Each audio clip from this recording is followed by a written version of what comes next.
I'm the session chair of this session. My name is Yue Chen from University of Colorado Boulder. And we have three presentations in this session. So I'm going to introduce the first presenter. His name is Shin. He's from Keio University and UCL. So let's make some noise and welcome the first presenter. Okay, thank you for the introduction. So I'm Shin from Keio University and UCL, and today I will talk about online scheduler for fault-tolerant quantum multiprogramming. So this is joint work with these people, which, yeah, I hear, wait. It doesn't, sorry. Okay, yeah. Can I just change back to the presentation? Okay, sorry for that.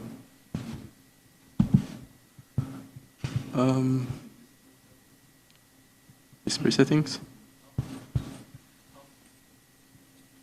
Yeah, I'm touching, right?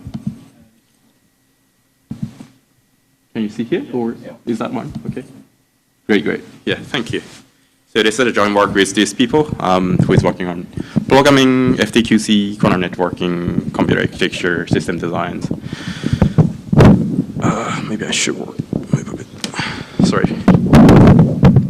Okay, so this is abstract of this talk. So today I will talk about the problem where, so fault-tolerant quantum computing tends to have really high cost, so it's not so economic, but maybe quantum multiprogramming may improve the qubit utilization rate and then helps it make efficient in economic way.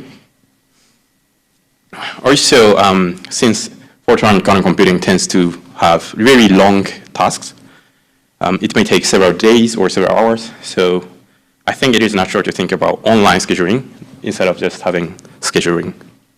And then we propose the formalization of online scheduling for the problem of fault-tolerant quantum multiprogramming. And also, yeah, we will talk about the schedulers, which we will use for evaluate the quantum multiprogramming. Then we will move on to pre-processing to achieve higher throughput, and also we do introduce technique called defragmentation. So let's move on to background. So at first, of course, we know that there are so many quantum algorithms which may have speed up. But so here we are talking about the computational complexity. So of course, bigger the problem size, of course, you get the bigger the speed up in your computation. Oh, sure. Yes. They're seeing the presenter view right now. They're not seeing. Yeah, they're watching the presenter view. Okay.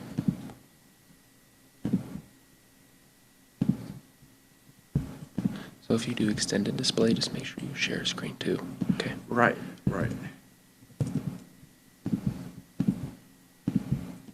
Okay. Okay. Yeah. Thank you. Thank you, sorry. And then, however, we have fact that we have much slower atomic operation in quantum compared to classical. So even if you have good algorithm, your atomic operation is slow, so maybe you cannot get the speed up. So this is showing a speed of elementary operation in high performance classical computers, Fugaku, and also quantum one. So as an example, I took the superconductivity, but for example, if you take other quantum system like trapped ion or neutral atoms, it's much slower, so I think it's still the problem. So because of this slow atomic operation, you need at least 10 to the 3 speed up. So how do we achieve such a huge computation in quantum system? So qubit is very fragile. So on the left side, I'm showing the lifetime of a qubit. So as you can see, it's like microsecond order. So still, it's not scaling in exponential way. So that means you cannot just wait for getting pure quantum qubits. But also, we can see that the scale of the quantum processor is really scaling well. So as you can see, now we have hundreds of qubits or thousands of qubits. So that means we can use such a redundant system to perform quantum computation. So that is fault-tolerant quantum computing, which is using periodic collection by using quantum error collection code, and also you do use logical gate to perform computation. Okay, so, but there are some overheads of FTQC, which is this. So we have space overhead because of the coding rate. So you need to encode information to redundant space. And also you have time overhead. So you need to do encoding or syndrome measurement or decoding, or you also need to do magic state distribution, which may be very costly. And then logical gate is also redundant compared to the physical one.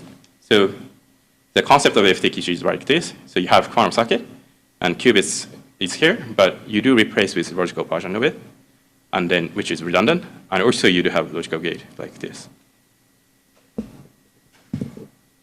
Okay, so let's move on to the motivation to work on quantum multiprogramming.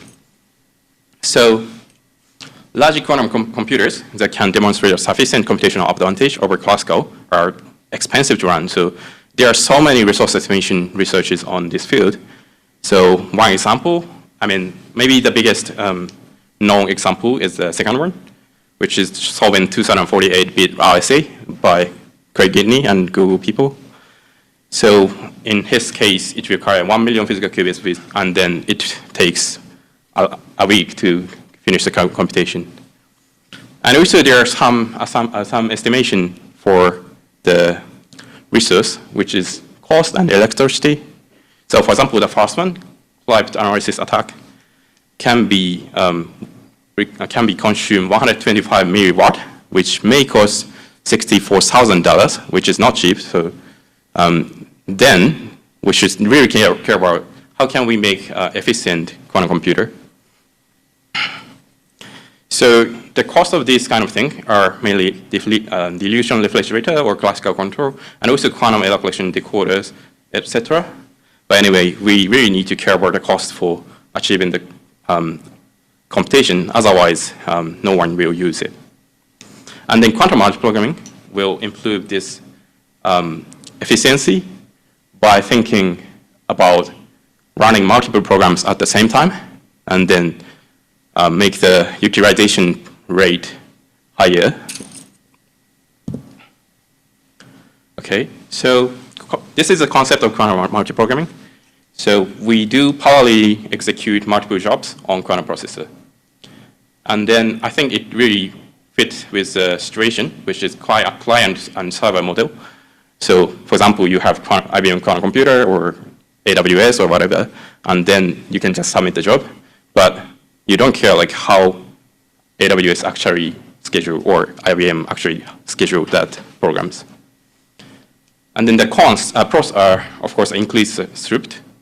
And then the cons are computational resources for scheduling and also managing many resources shared by many multiple jobs. And also maybe there's some security issue that will be future work, I think. And also because, yeah, as I mentioned, FTQC requires a really long time to execute a single job. You really need to care about how do you make the multiprogramming scheduler, which should be online. Otherwise, people need to wait for several hours to just adding job to the queue. And that will really slow down the many process. Okay, so yeah, let's move on to the basics and also assumption on our system. So we do think about doing FTQC with surface code, which is well known and also one of the well studied, I would say. So here, quantum error collection will encode encode logical qubit onto multiple physical qubits. And so surface code looks like this. So you have physical qubit as shown in white. And then you also have gray dot and also square, which will be used for stabilizer check. And then now you can detect some errors, and you can also estimate what kind of error happened. So we will use this code because this is well studied, so it's easy to model. And also it has a limitation of connectivity. So it does only require 2D surface. So you can actually run on the superconducting qubit or many other systems. Okay, so how do we apply 2-qubit gates for the surface code? It's shown here. So we have transversal gate or defect plating or lattice surgery. But so transversal gate really requires not 2D connectivity. So if you have a reconfigurable system or 3D system, you can easily apply logical gate at single time slice. But this may be not useful for some systems like superconducting qubits. And also defect plating is a good way for logical gate, but also it has some cons on the requirement for the resources for decoders. So you actually need to decode huge spaces compared to lattice surgery. So let's move into lattice surgery. So basically lattice surgery has two basic instructions, which is merge and split. So by using lattice surgery, we can make instruction set like this, which is initialization and also releasing the qubits. So each patch is logical qubit here. And also you can easily move the logical qubit by just merging onto neighbors and then split again, then you can just move it. And also lattice surgery for applying CNOT gate will be looks like this. So basically CNOT gate can be done with XX measurement and also ZZ measurement. Then the lattice surgery allows you to do XX measurement on these two, and then after that you can apply ZZ measurement on the right side. Then now you apply CNOT gate. So you need some auxiliary qubit between logical qubits to actually apply the computation. So there are so many studies on how do you map the logical qubit onto your processor. So for example, this orange one is logical data qubit, and the white one will be used for the path for lattice surgery. And yeah, many people are thinking about like making the higher density packing, and also there are some works on dynamical assignment, which we call floor plan for these four. But we will mainly stick with 25% filling rate floor plan, because it's just one of the simplest way. So the compilation flow for lattice surgery computation is like this. So given your quantum circuit, which is like sequence of C0 or any other gates, then you do map onto floor plan for each logical qubit. Then by using these two, like circuit and also floor plan, you can get the time, you can compile the instruction onto your time slice of the lattice surgery circuits. So for example, C0 between Q1 and Q6 can be written like this path, and also Q5 to Q7 is like this. Then in this setting, your lattice surgery passes cannot share any data qubits. And of course, you do want to make it shorter, make it faster, then you can run many lattice surgery at the same time, parallelly. Okay, then, so of course, if your instructions share some qubits, then you cannot do it in the single time slice. So you do need to compile onto multiple time slices. And then the program for lattice surgery computation can be written like this. So each cube can be regarded as single logical patch with decode cycles. And then you have some logical gates between them. So there are some work for scheduler for fault-tolerant quantum multiprogramming, which is only published in Japanese, unfortunately. But so basically, they did try to show the effect of using multiprogramming. So if you change the size of the processor, of course, you get higher performance. And also, they made greedy and IOP scheduler. And then they showed that IOP scheduler, integer linear programming scheduler achieves 1.7 times better throughput than greedy one. But the problem of this work is that at first, so this kind of circuit is just a randomly created polycubes. And also the second problem is that this is not online, so people need to wait for next scheduling if you use this system. And then, so what's online scheduling is something like 3D Tetris, I think. So I think many people has played Tetris. And basically, the rule is simple. So polycubes fall, and then you apply some 3D beam packing. Then, of course, you cannot touch to the path region. And of course, there's minor difference between 3D Tetris and our problem, but I think it is really easy way to abstractly understand the problem in online scheduling. Okay, so let's formalize in formal way. So we define online scheduling problem as this. So we have the program's input, P1 to Pn. And then the aim is to find the schedule S1 to Sn, which is corresponding to each P. So P1 has schedule S1 schedule. And then what you optimize is a total execution time, which is the total height of the system. And also for your schedule, of course you can change the 3D coordinate. And also you can rotate because it preserves the unitary. And also you can flip on a mirror because it also preserves the unitary. Okay, and then the online scheduling workflow is like this. So at first you have some programs, and then you do pre-processing for higher responsiveness. And then you can just use your scheduler, whatever you want. So for our case, we just propose to use ILP and also Greedy, and we will compare and evaluate them. And also we have some, we have quantum processor here. And there are two things which scheduler will tell to quantum processor. The first one is schedule point, we call, which is the time when your scheduler might be finished your scheduling. So scheduler will aim to put some program just after that point. And also it gives the allocation to the quantum processor. So scheduler and so also for this kind of workflow, the responsiveness is very important because if your scheduler doesn't respond in high frequencies, then actually quantum processor needs to wait for it. So basically, if your scheduler doesn't give you the schedule before that schedule point, basically QPU will stall in our simulation flow. So now we have scheduler. So we first define IOP scheduler, integer linear programming solver.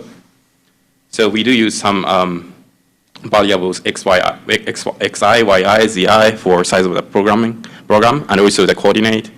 Then we have some decision variable to check the collision between programs so that the schedules are following the rules. And also we have some pre-processing.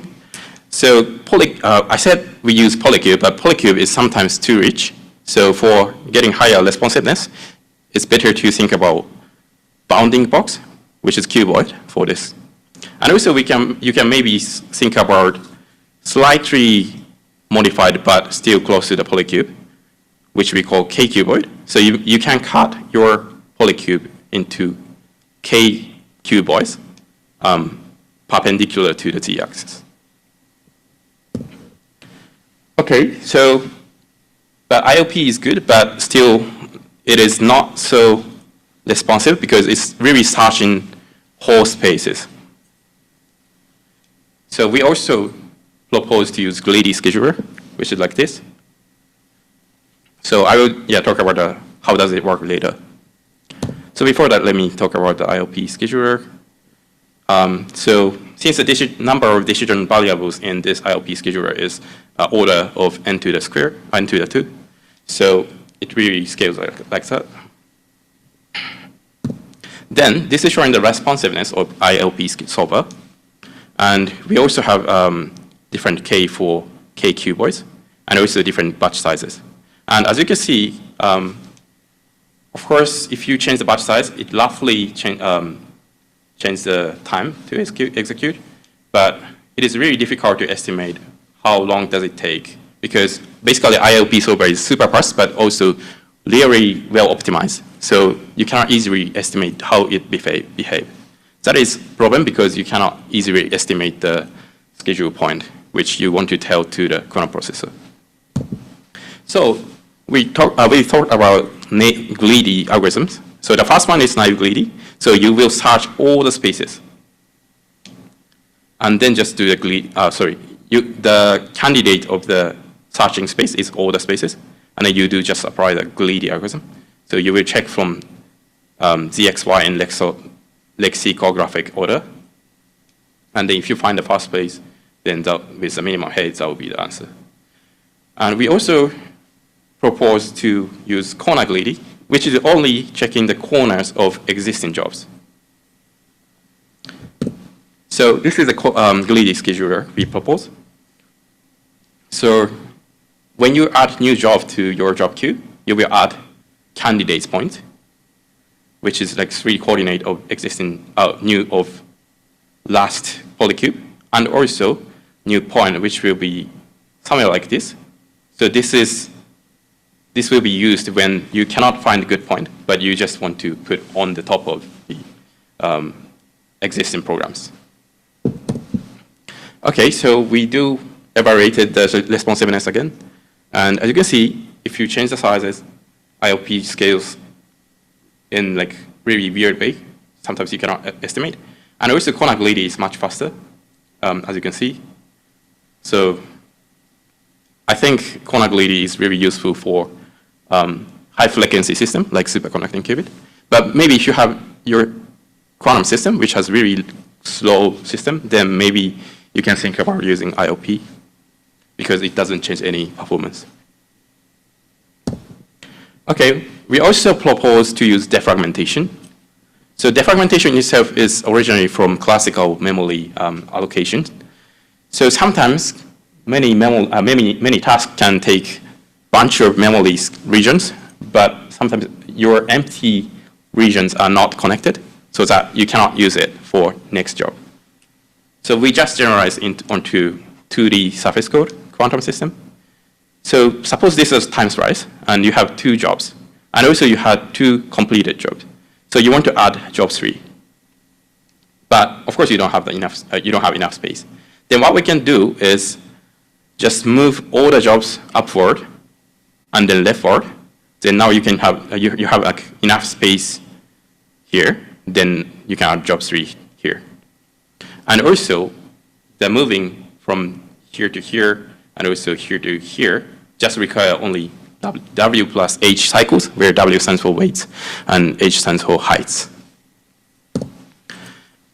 And also, we apply defragmentation speculatively. So you do really need to care about when you move your job, you cannot put any job on the logical qubits patches where this job moves.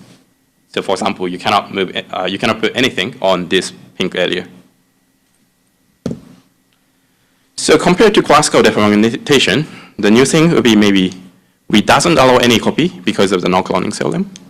And also, yeah, against the existing online 3D beam packing problem,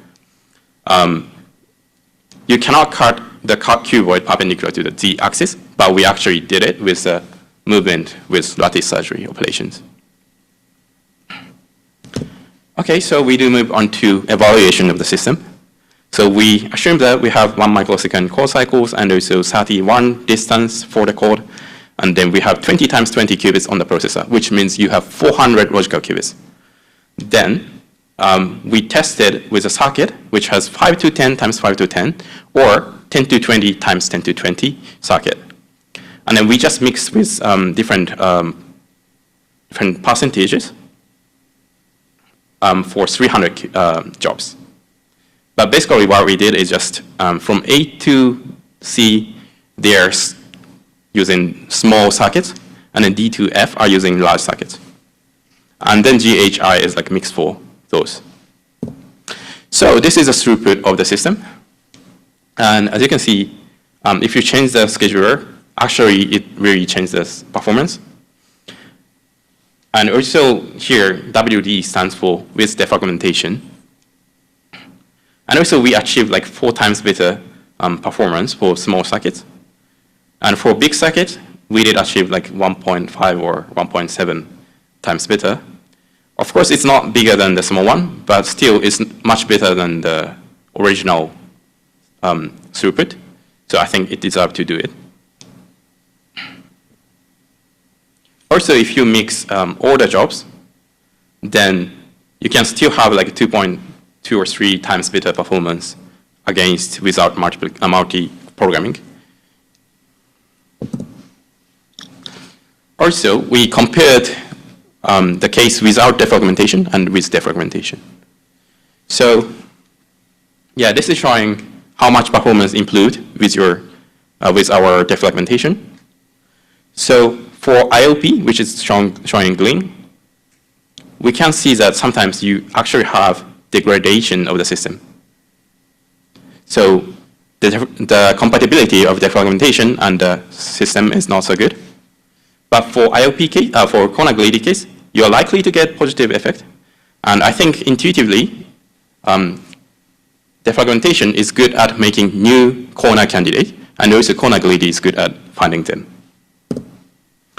Okay, as a conclusion, so to achieve quantum multiprogramming with high availability of high utilization, we formulated the online scheduling problem and implemented 2 schedulers, and actually found that it can improve the system performance for the throughput.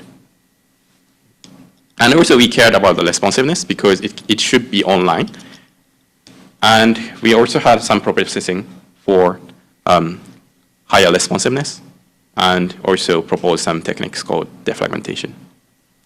So for the future work, maybe we should work on different cores or different architecture, but I think it can be really generalized onto many systems. So at least our case can be generalized onto any 2D code. So a 2D code, which doesn't mean like 2D connectivity. So even for 2D neutral atom processor, you can write programs as a 2D movement. So you can still use it. So yeah, I hope in future this quantum multiprogramming becomes reality, and also it really gives you good performance. So that's all for my talk, and also we have some result uploaded on archive. So if you're interested in, please check it. So thank you very much for your attention.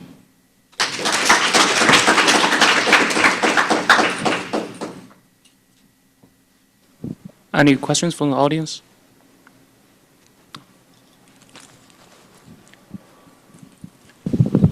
Hi, thank you for the very interesting talk. Thank you. So I'm wondering about the jobs. You say it's like 3D Tetris, but Yes. in Tetris, the blocks are fixed. But I think in surface code kind of quantum computation, there are a lot of space-time trade-offs, and you can choose how you want to position things on the surface code patch. So on the floor plan. Mm-hmm. So my question is, how much flexibility is there to change the shape of the blocks that come in?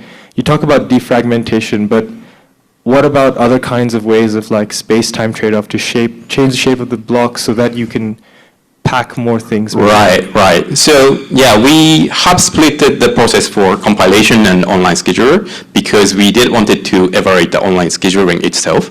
But of course, in future, maybe we should think about maybe some function in compiler should be in online scheduler. So maybe you can find the path online.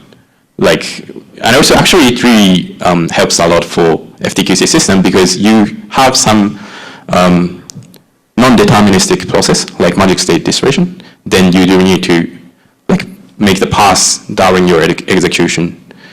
And also, yeah, as you said, yeah, it's good to think about different type of floor plan or dynamical floor plan, or maybe you can also think about mapping logical qubit and also magic state factory at the same time to construct better circuit. Yeah, and also we haven't think about some logical qubit change the coordinate during the computation. But I think in, for example, NISQ computation, there are so many works on swapping the qubits and then change the place of the qubit forever. So yeah, I think it should be maybe called dynamical, I don't know, floor plan also. Not exactly like the load store architecture which I showed, but still, yeah, that would be great for improving performance, I think. Okay, thank you so much. Thank you. Any other questions? Oh. Thank you for your amazing talk. Thank you. I'm just curious about, do you also consider the multi-tenant quantum cloud system environment? Yes. So- Here, how do you define multi-tenant? Just you can get a job from many users. Right, then yes, yeah. Yes, in that situations, there should be many pending jobs. So, Right. do you have any strategies for reordering the order of the pending jobs, or you just do scheduling for a given sequence of the multiple? So at the moment we are doing for given sequence, but I think like batch size is actually related to your question. And so for here, we haven't evaluated anything like fairness of the jobs, but if we really run the quantum computer, I think many people cares about it. Then yeah, as you said, like maybe fast in, fast out, or if you pay more, you can get more, I don't know, resources, or such a thing can happen. And also if you think about like shared resource between programs, that would be really difficult problem. You need to really care about like whether it can be bottleneck or not. So yeah, that's a really good idea, I think. Thank you very much. Thank you. Any other questions? Oh, yeah. So in the problem setting, so that all the jobs are available in your setting, right? What do you mean by available here? So in the online scheduling problem with the timescale days, so that it is typical that not all the problems are available. You mean you don't know the shape of the program? Is Yeah, it? yeah. So actually we don't know it.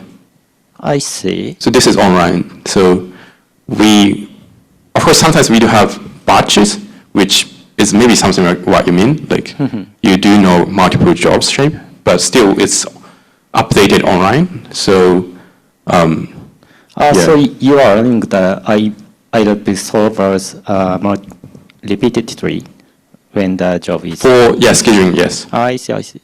Thank you very much. Also, yeah, because of such updating required, the quantity one is actually like adding the candidates and then just deleting the candidate if it's not working. Like if your time z is bigger than some candidates points, we will just delete it, and then we will also update if you have new job added to the system. So that's really like online, I would say. Okay. Do we have more questions? Okay, let me quickly check the Zoom to see if anyone has any questions via Zoom. Oops, no one is asking. Okay. Okay, so let's thank you, the speaker, and that's a nice one. Thank you.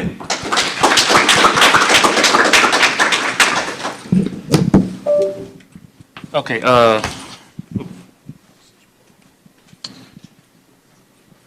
So is the second presenter here?